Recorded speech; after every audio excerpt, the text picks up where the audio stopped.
Assalamualaikum warahmatullahi wabarakatuh. Bismillahirrahmanirrahim. Wassalatu ala rasulillah wa ala alihi wa sahbihi wa mawalah. La hawla wa la quwwata illa billah. Allahumma fasalli wa sallim ala sayyidina Muhammad wa ala alihi wa ashabihi wa ummatihi ila yaumil qiyamah.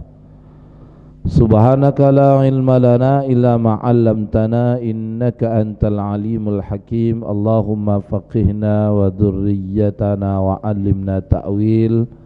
Allahumma anta rabbuna farzuqnal istiqamah. Amma ba'd.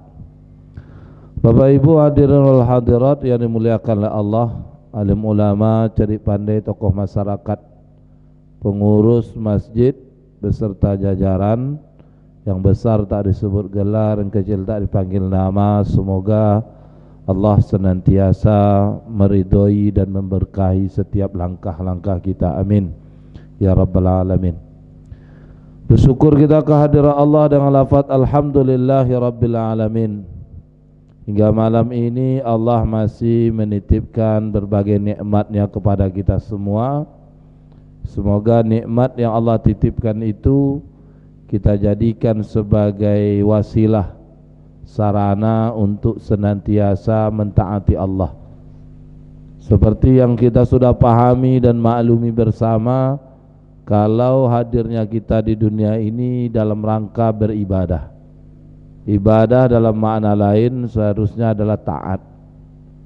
Jadi dalam beribadah kita butuh berbagai sarana, pelengkap, pendukung. Nah, inilah diantaranya nikmat-nikmat yang Allah berikan dan titipkan ke kita, itu seharusnya digunakan untuk sebagai sarana beribadah atau mentaati Allah Subhanahu wa ta'ala. Maka bila kita senantiasa mentaati Allah, maka insya Allah inilah yang disebut oleh para ulama. Misalkan Ibnu Rajab Al-Hambali itu mengatakan orang yang mentaati Allah maka dialah orang yang alim, yang berilmu. Tapi sebaliknya, siapa saja yang bermaksiat asallah fahuwa jahil, maka dia disebut orang yang jahil alias bodoh. Kenapa tidak? Karena dia mau bermaksiat, memperturutkan syahwat hawa nafsunya untuk kehidupan di dunia yang sejenak dan sebentar. Sebaliknya dia korbankan kehidupan yang kekal dan abadi selamanya, yakni kampung akhirat. Dia korbankan kenikmatan akhirat untuk kesenangan dunia yang sesaat. Makanya para ulama mengatakan demikian, siapa saja yang bermaksiat asallah fahuwa jahil, ya, dia disebut jahil. Dan siapa saja wa kullu man a'atahu fahuwa alim, siapa saja yang senantiasa mentaati Allah, maka dia adalah orang yang alim, orang yang mengetahui, ya. Nah, ibu bapak yang dimuliakan oleh Allah Subhanahu wa ta'ala, malam ini kita coba melanjutkan bahasan kita seperti biasa. Senin malam Selasa ini membahas seputar masalah muamalah al-maliyah. Ya, kita lanjutkan materi tentang seputar syarat-syarat kemarin. Yang terakhir kita sudah membahas syarat akad itu tidak boleh mengandung unsur zalim dan unsur keharaman. Apapun namanya, zalim dan haram itu tidak boleh, ya. Nah, masuk syarat yang ke-10 malam ini. Kita membahas akad tidak boleh mengandung akad yang terikat atau multi akad. Artinya ada dua akad, tidak boleh terjadi dalam satu transaksi. Jadi kalau akadnya jual beli, ya jual beli aja, tidak boleh ada akad lain, ya. Kalau akad hutang, ya akad hutang aja, tidak boleh menyertainya ada akad yang lain. Nah, apa dasar bahasan kita sehingga menjadi terlarang dua akad satu transaksi ini? Misalkan ada hadis Nabi dari Sayyidina Abu Hurairah radhiyallahu an berkata bahwasanya Rasulullah sallallahu alaihi wasallam bersabda, man ba'a bai'ataini fi bai'ah. Ya, siapa saja yang melakukan jual beli, dua jual beli dalam satu jual beli, falahu aukasahuma awir riba, maka jual belinya itu tertolak dan dia termasuk kategori mengandung transaksi riba. Atau dalam hadis yang lain, lafaz yang lain, misalkan dalam lafaz Imam Ahmad, An-Nasai dan At-Tirmidzi, Nabi sallallahu alaihi wasallam bersabda, apa kata Nabi? Nahan Nabi sallallahu alaihi wasallam, Nabi sallallahu alaihi wasallam melarang an bai'ataini fi bai'ah, dua jual beli dalam satu jual beli. Akad-akad yang seperti ini itu dua akad satu transaksi.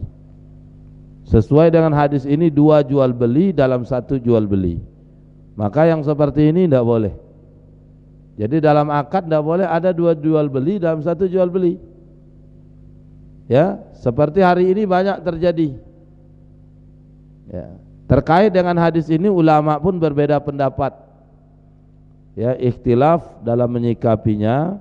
Ada yang mengatakan dua jual beli dalam satu jual beli itu, orang mengatakan saya jual ini harganya 10.000,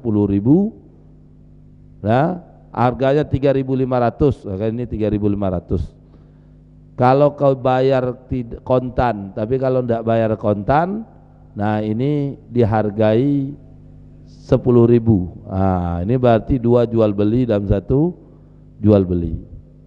Tapi ada pendapat lain mengatakan dua jual beli dalam satu jual beli itu sebetulnya yang dimaksud adalah dua harga, dua transaksi jual beli yang tak dijelaskan mana yang satu. Misalkan kalau dijual ini harganya, kalau jual kontan 3.500, kalau dijual bayar besok harganya 10.000 misalkan. Ya udah, pembeli ambil satu, sepakat dengan harga dua jenis tadi, ya, maka ini disebut dua jual beli, ya. Nah, yang seperti ini disebut dua jual beli. Maka dari itu kalau kita kembali mentelaah, ternyata yang dimaksud dua jual beli yang dilarang itu adalah, ya, terkait dengan dua jual beli dalam satu jual beli, ketika mensyaratkan, menetapkan dua harga dalam satu transaksi jual beli, tapi tidak disepakati mana yang satu. Dari sekian pendapat, yang mana satu harga yang ditetapkan, yang dipilih, itulah yang dimaksud an bai'ataini fi bai'ah, dua jual beli dalam satu jual beli yang dilarang oleh Nabi. Kalau ada orang beranggapan mengatakan ini kalau jual kontan bayar sekarang 3.500, kalau kau bayar 2 hari atau besok tidak dibayar sekarang harganya 10.000. Nah, namun si pembeli bilang, oh saya bayarnya besok aja, saya beli dengan satu botol nih dengan harga 10.000. Berarti dalam fakta seperti ini sebenarnya yang terjadi satu harga dalam satu jual beli, ya. Kenapa? Karena ukuran akad itu adalah kesepakatan.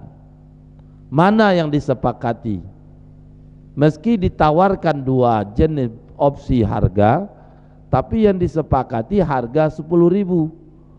Maka dalam hal ini sebenarnya yang terjadi adalah satu jual beli, yakni jual beli air tadi, dengan harga satu, yakni harga 10.000. Model jual belinya bayar mundur, ya. Walaupun ada yang berpendapat seperti itu pun termasuk dua jual beli dalam satu jual beli. Tapi kalau ditelaah lebih mendalam, ternyata pendapat yang mengatakan kuat itu adalah yang dua harga satu jual beli itu menawarkan dua harga tapi tidak disepakati yang mana satu harga dari barang yang mau dibeli.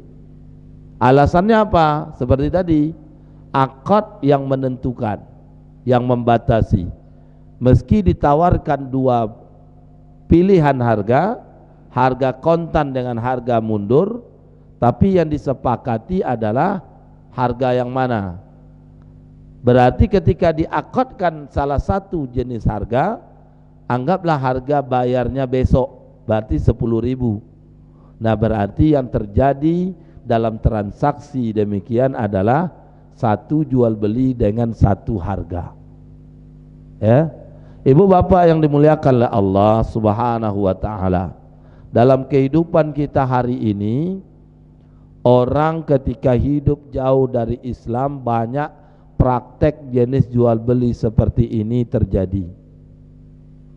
Kalau dalam dunia kontemporer hari ini misalkan transaksi tebus murah,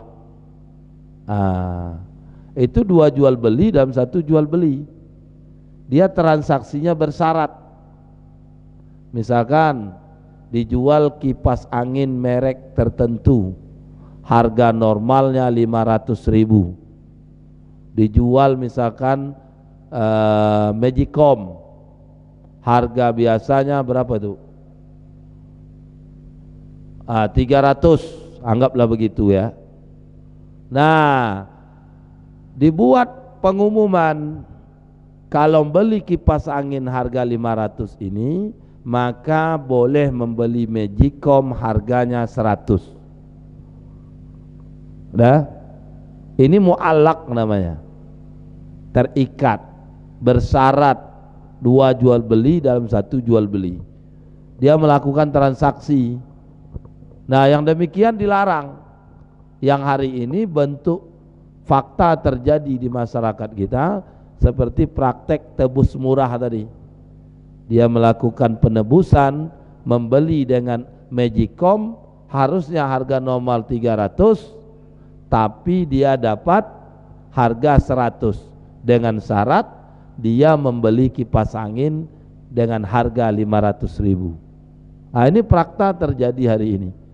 Jenis transaksi jual beli seperti ini itu masuk kategori transaksi yang dilarang dalam hadis Nabi tadi yang diriwayatkan oleh Imam Ahmad, An-Nasai dan seterusnya, di mana Nabi melarang, naha Rasulullah sallallahu alaihi wasallam an bai'ani fi bai'ah, dua jual beli dalam satu jual beli. Nah, jadi kalau jual beli satu ya satu aja, tidak boleh ada bersyarat jual beli yang lain. Ketika ada syarat jual beli yang lain, membeli ini maka dapat beli dengan harga sekian, nah ini namanya dua jual beli dalam satu jual beli, yang dilarang berdasarkan hadis Nabi Shallallahu Alaihi Wasallam. Tapi ya, berbeda misalkan ibu bapak membeli ini dapat hadiah ini, ya itu lain lagi.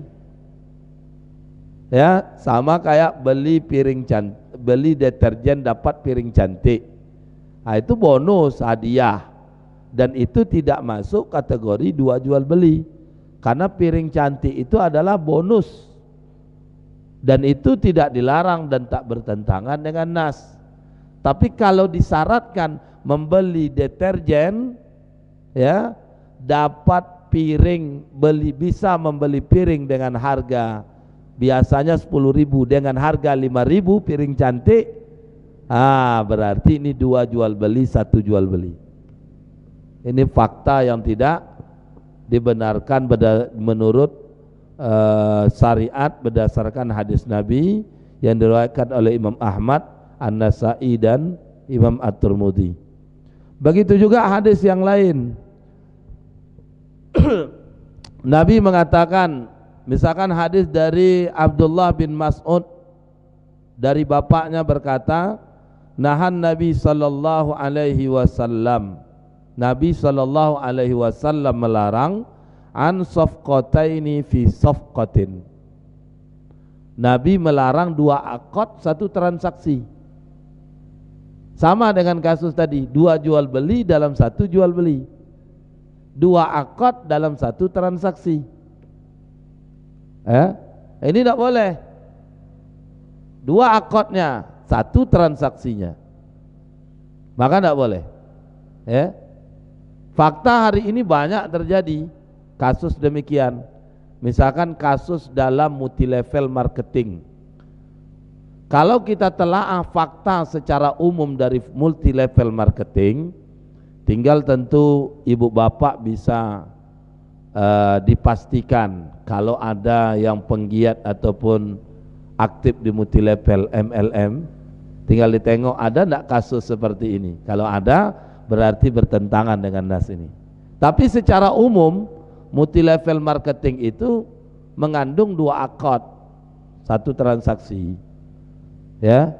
Ketika orang diajak bergabung, maka ketika itu dia membeli misalkan produk. Nah, ada starter kitnya, misalkan dapat buku panduan. Orang bergabung beli produk, dari beli produk dapat bonus, bergabung dapat pula bonus. Jual beli, ketika bergabung beli produk, kan beli produk itu sepaket sudah dengan biaya pendaftaran. Beli produk misalkan air minum nih, maka dia bergabung beli produk, itu ada dua bonus. Pertama bonus penjualan, yang kedua bonus rekrutmen. Ketika seorang orang bergabung menjadi member ataupun upland downland gitu di salah satu MLM, dia beli produk dan dia bergabung, maka beli produk si upland yang di atasnya mendapatkan bonus dari produk yang dibeli.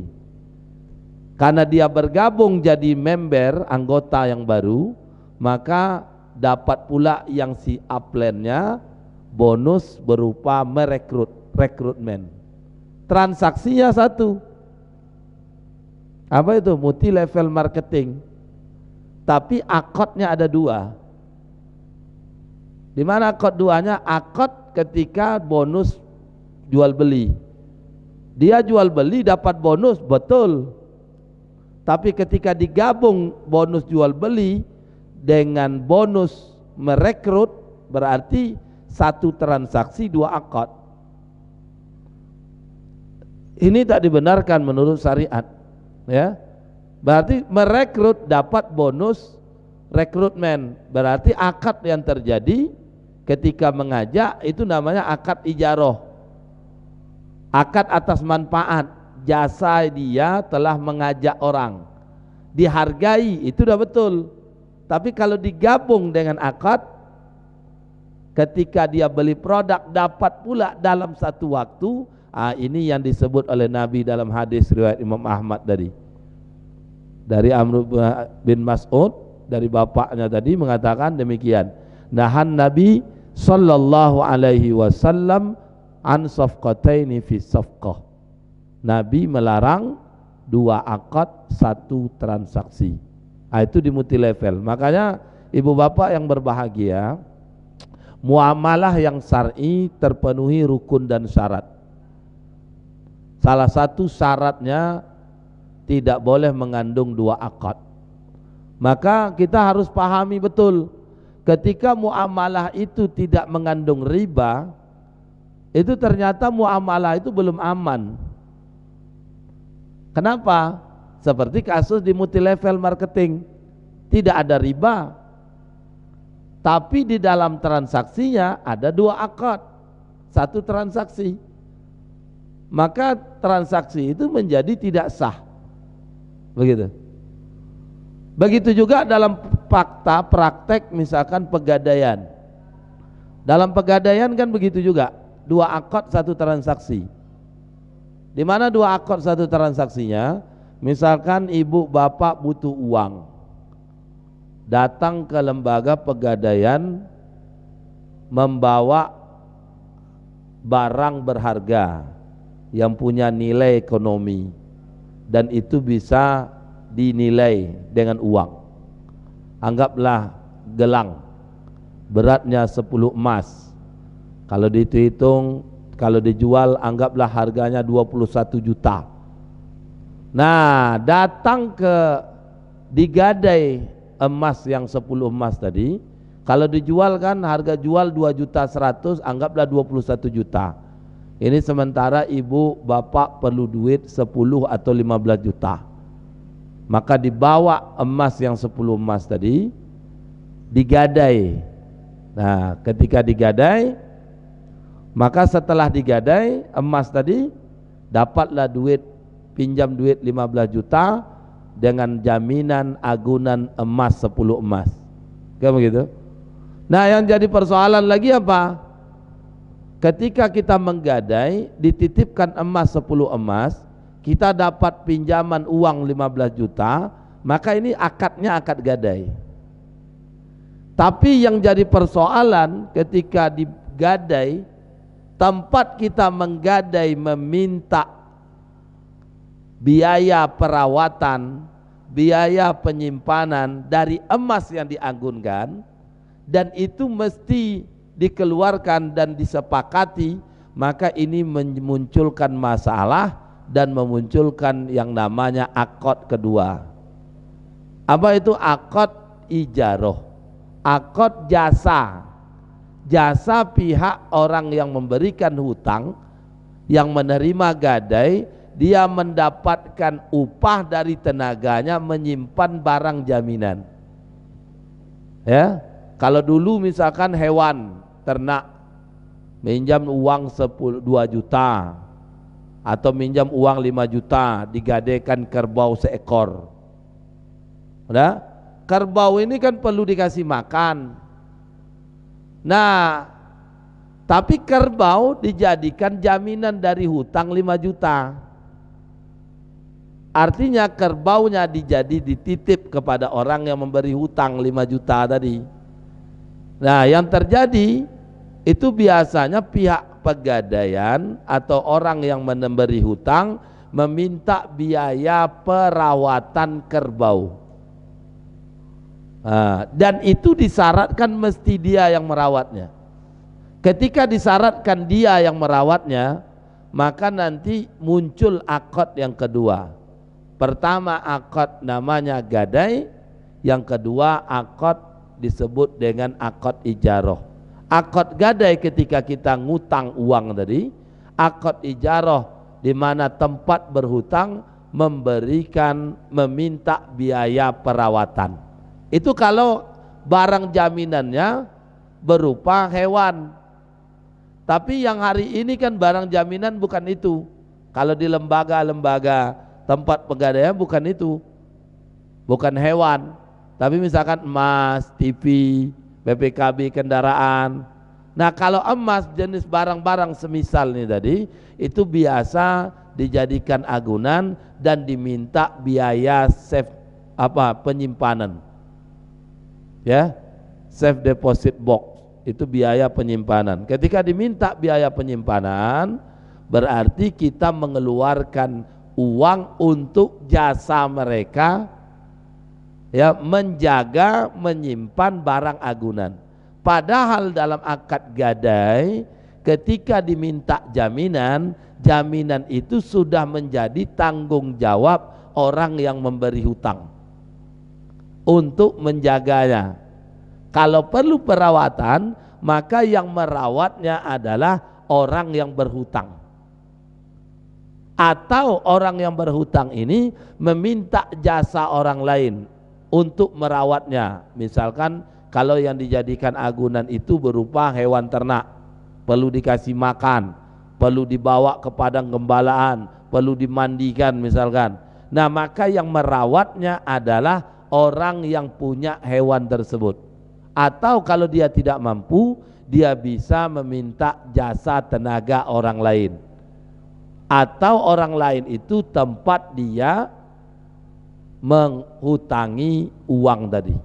Tapi ketika disyaratkan mesti dia yang merawatnya.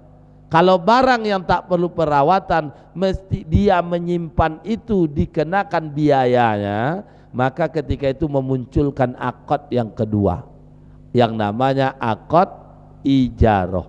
Sehingga ini bertentangan pula dengan hadis Nabi yang tadi riwayat Imam Ahmad, nahan Nabi sallallahu alaihi wasallam an safqataini fi safqah. Nabi melarang dua akad dalam satu transaksi. Oleh karena itu ibu bapak yang dimuliakan oleh Allah, ini menjadi syarat dalam syarat akad menurut SAK syariah yang harus diperhatikan oleh siapapun yang mau berakad, di mana akad itu tidak boleh mu'allaq, akad tidak boleh terikat, akad tidak boleh double dalam satu transaksi. Ketika terjadi mu'allaq, terjadi double dalam satu transaksi, maka transaksi tersebut tidak memenuhi syarat-syarat di dalam akad. Kalau tidak memenuhi syarat-syarat di dalam akad, maka transaksi itu menyalahi prinsip syariah sehingga akadnya menjadi tidak sah. Mungkin ini sekedar pengantar bagi kita. Kalau ada yang mau sharing dari ibu bapak terkait materi yang kita sampaikan malam ini atau materi-materi sebelumnya, mungkin dipersilakan. Ya Pak.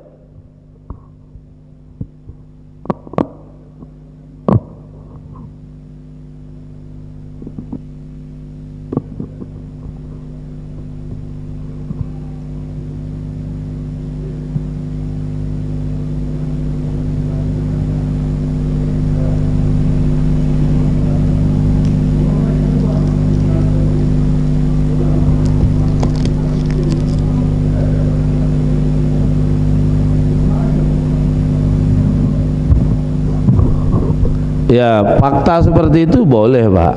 Yang penting yang penjual redo mau mengurangi, ya kan? Ya, mau mengurangi. Tidak bisa, saya termasuk agak kurang sepemahaman.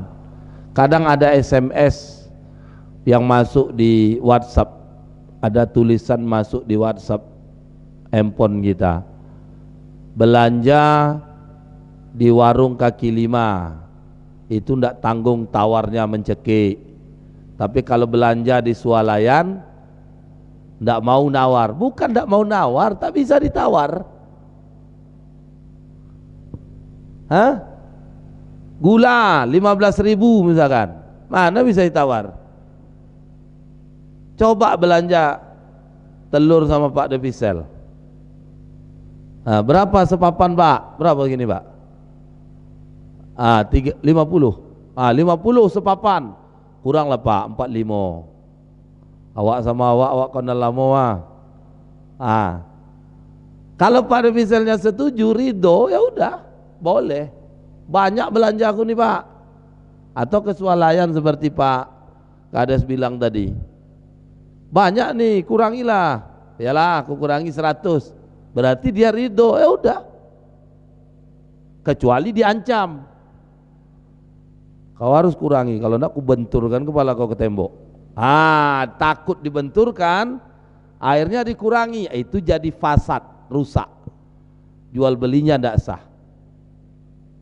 Itu baru dianggap salah satu yang menyebabkan akad menjadi rusak, disebabkan adanya ikrah, paksaan. Paksaan secara fisik tadi itu membuat dia akadnya menjadi tidak sah. Kalau ini tadi bilang kurangilah, kan banyak nih, ya itu dikurangi, yalah aku kurangilah 100, anggaplah 1.200.000, ya udah kurangi 1.100.000 aja, ya berarti ridho dia mengasih pengurangan, ya enggak apa-apa. Ya,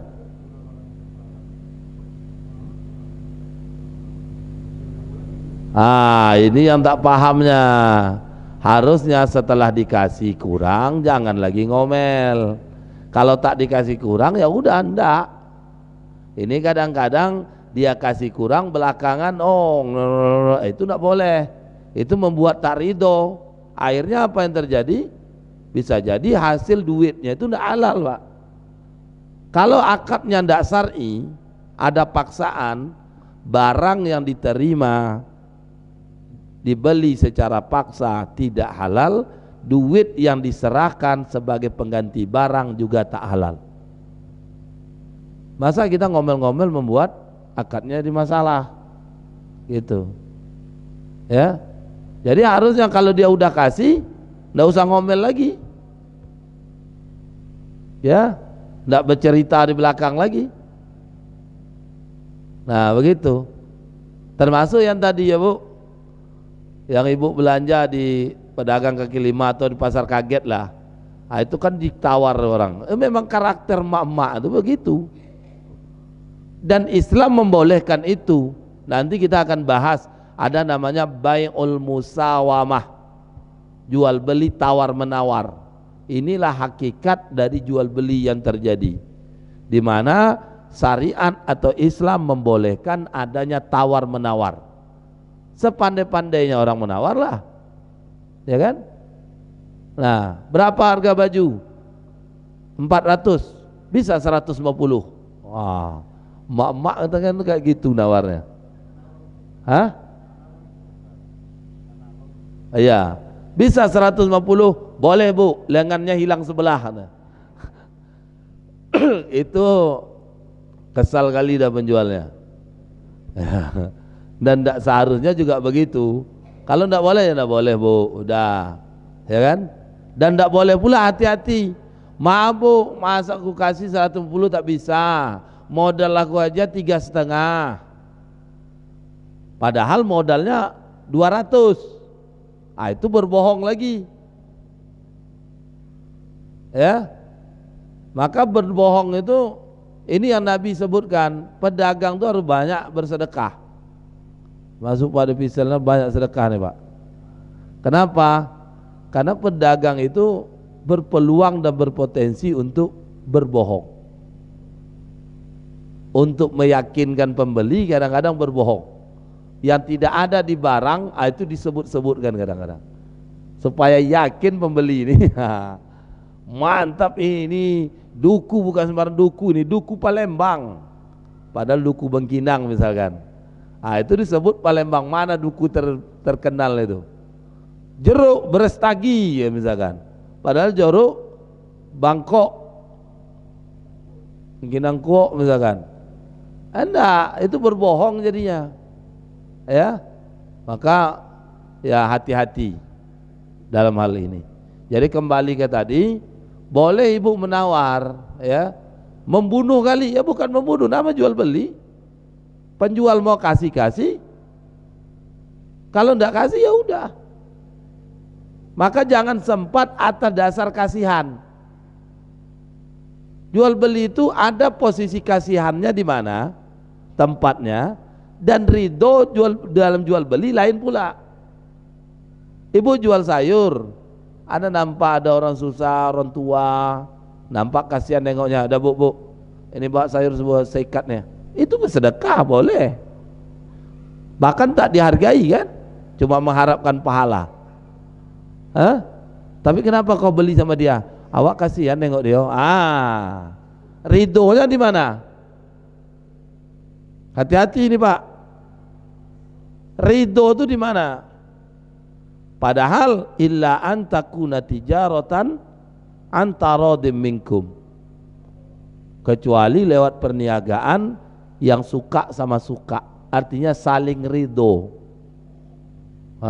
Tidak boleh karena dasar yang lain. Tapi ketika kita ridho, ada faktor lain menyertai, itu tidak apa-apa. Tapi jangan faktor lain itu menghilangkan ridhonya. Hati-hati. Awak sebenarnya malas beli sama dia, cuma kasihan aja. Yang kayak gitu kan dari ridhonya di mana? Dari itu tuh Bu. Hati-hati. Ya. Kita boleh belanja sama kawan, boleh juga belanja sama orang lain. Ya. Tergantung. Kalau kita mau ridho, mau belanja sini-sini, ya. Kalau kita mau menawar pun kayak gitu. Dan tawar menawar dalam jual beli itu hal yang lazim. Kalau cocok, ketemu kesepakatan, itulah dalam istilah ekonomi itu equilibrium. Terjadi keseimbangan permintaan penawaran, ketemulah satu titik keseimbangan, maka terjadilah perpindahan harta. Penjual menyerahkan barangnya, pembeli menyerahkan duit sebagai pengganti barang. Kenapa? Karena ada kesepakatan. Tapi ingat, setelah disepakati jangan ngomel lagi.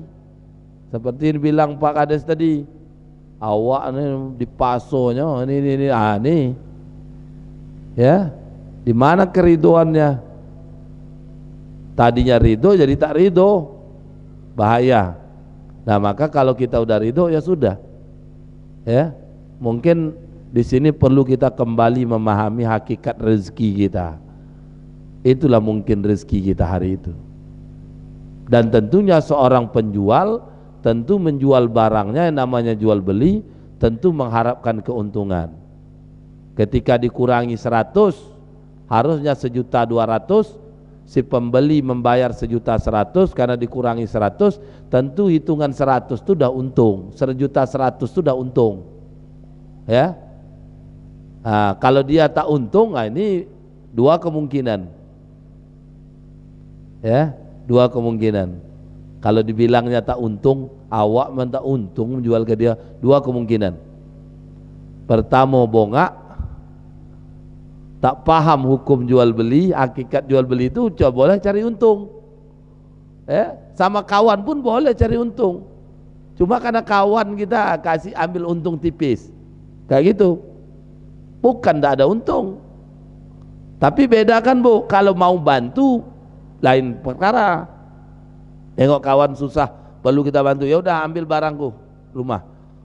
Padahal barang kita jual ya enggak apa-apa. Berarti konteksnya bersedekah. Tapi kalau konteksnya jual beli boleh ngambil untung. Nah, yang keduanya tidak mengerti, ya yang keduanya kalau dia tidak karena tak mengerti strategi dagang, tujuan bisnis, atau yang keduanya karena dia berbohong. Nah, itu makanya dia jual, awak jual tak dapat untung awak sama dia. Nah, itu dua kemungkinan tadi. Tapi kalau hari ini Pak Bu, lazimnya karena berbohong. Peluang bohong itu besar hari ini.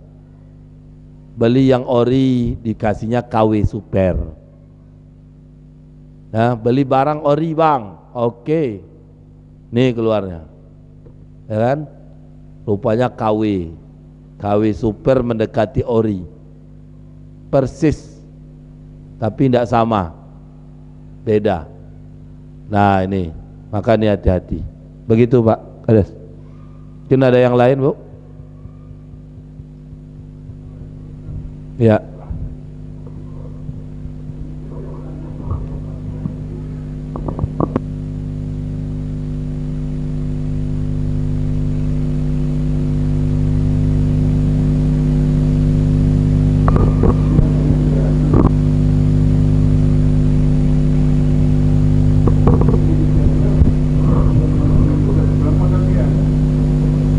Iya.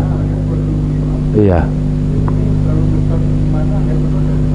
Ya, perkara masalah harga barang yang bersifat pribadi, bukan barang-barang publik masuk kategori milkiyah ammah, itu tidak ditetapkan harganya oleh Nabi.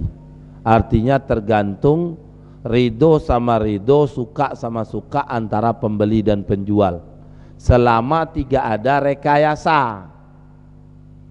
rekayasa, tadlis kah, goban fahis kah, penipuan lah, melakukan tipu-tipu. Nah, itu selama dia normal menjualnya dan ambil keuntungan, maka hukumnya boleh. Karena ditengok pedagang itu kan pandai nengok pembeli itu. Ini orang biasa belanja di sini ya. Ini orang pendatang. Karena pendatang dihantamnya harga 2 kali lipat. Biasa harganya 500, dibuatnya harga 900, ditawar oleh orang tuh 600, itu dia tahan dikit, naiklah 6,5. Nggak jadi Pak, ayalah kalau mau betul juga udahlah, awak ini tanda jadi aja, awak buka toko, awak belum ada laku, belilah 600. Padahal sama orang biasa belanja 500. Ini kan nggak boleh kayak gini, ya. Tapi kalau dia alami, tidak ada intrik, tidak ada rekayasa tadi Pak, seberapapun keuntungan dia ambil itu boleh, karena kembali kepada modal. Modal itu tidak sekedar harga jual, harga beli. Dibelinya mungkin 50, tapi 50 itu dibawa dari Jawa Timur sana, naik pesawat dia,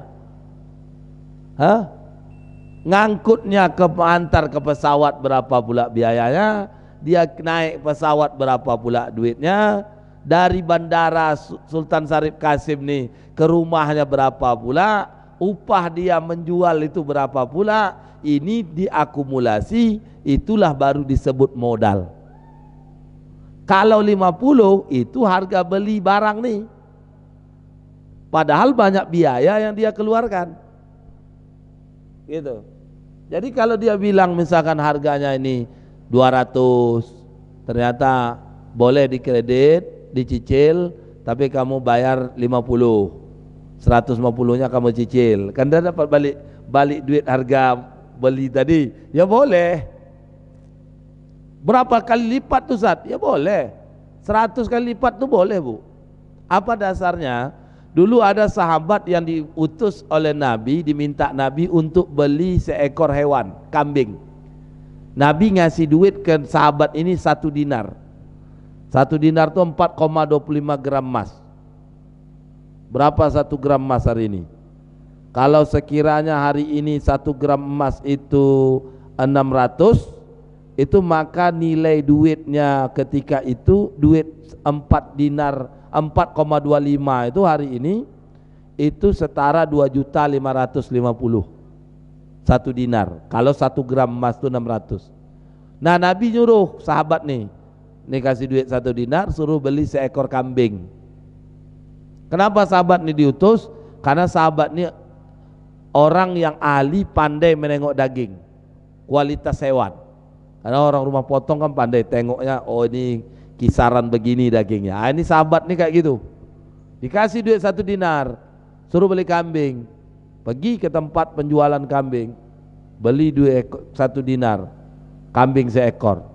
Nah dalam perjalanan membawa kambing ke rumah Nabi, ke tempat Nabi, ada sahabat lain nengok utusan Nabi tadi yang membeli kambing tadi. Dibelinya kambing yang tadi seekor tadi Pak, tidak mau dijual awalnya, karena ini kambing untuk Rasul. Kau kan bisa cari lagi, pandai milih. Gini aja, ku beli kambing nih harganya 2 dinar. Padahal dia beli kan 1 dinar tadi, dibayar oleh sahabat nih 2 dinar. Akhirnya singkat cerita, nah maka dapatlah harga kambing 2 dinar. Pergi dia beli kambing itu lagi, bukan seekor. Kalau kita yang kayak gitu beli seekor 1 dinar masuk kantung, ya kan? Ini enggak, dibelinya 2 ekor. Setelah 2 ekor datang ke Nabi, kasihnya 2 ekor kambing tadi.